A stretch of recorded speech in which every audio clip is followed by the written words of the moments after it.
What is up, guys? Welcome back to another episode of the Cine Critique. Today I'm going to be going over and explaining the Korean American film Minari, starring Steven Yeun and directed by the up-and-coming Lee Isaac Chung.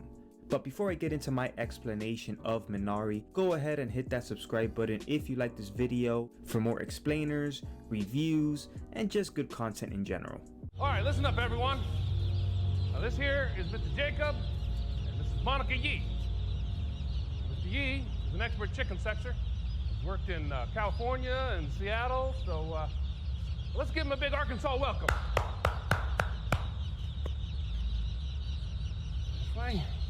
So Minari is a tender drama that follows this Korean American family as they try to pursue a slice of the American dream.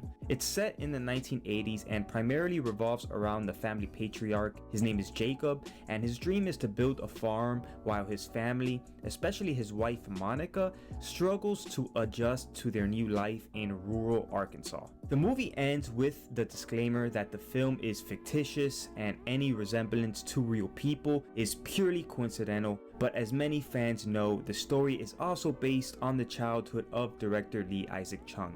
But while some details are pulled from director Lee Isaac Chung's real life experiences, others are embellished to give the film more of a Hollywood effect.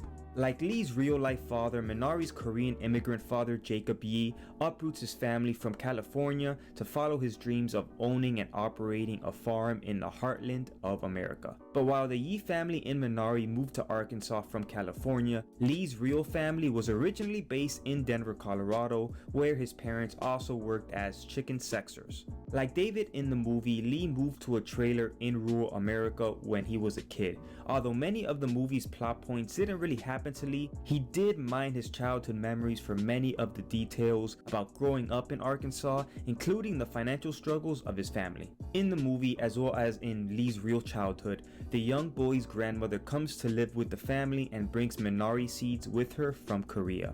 Real life Lee recalls a similar experience to what we see on camera when his grandmother came to live with his family in the US when Lee was only 6 years old. But rather than have actress Yoo Jung-yoon try to replicate his own grandmother, Lee had the actress pull from her own life experiences. The actress shared in a Q&A that she, just like David, was similarly not fond of her great-grandmother who she lived with as a young girl, and has said that she still feels bad about how she behaved and treated her back then. Toward the end of the movie, tragedy strikes the Yee family when the grandmother suffers a stroke that leaves her struggling to speak and control her movements. Soon after the stroke, the grandmother is burning some garbage when some of it falls from the bin and starts an uncontrollable fire. The rest of the family pull up in their car to see the barn where Jacob stores the family's produce completely engulfed in flames. Jacob immediately runs to save what he can along with his wife Monica close behind, and in that moment they finally come through for one another. Monica, as she follows Jacob into the barn to help save what's left of her husband's hard work, and Jacob when he gives up on the produce to save his wife. As the grandmother tries to run away from the destruction she's caused, the children run after her and plead her to come home where she belongs, thereby also resolving the months of tension that developed when their grandmother first arrived and disrupted their lives. At the end of the movie, the Yee family appears to have become even closer after the fire, and even though nothing much has changed, they have another chance to rebuild their lives, another chance at the American dream. In the very last scene, David and his father pick the Minari that the grandmother had planted a year before, symbolizing hope and growth even in a place that may seem uninhabitable.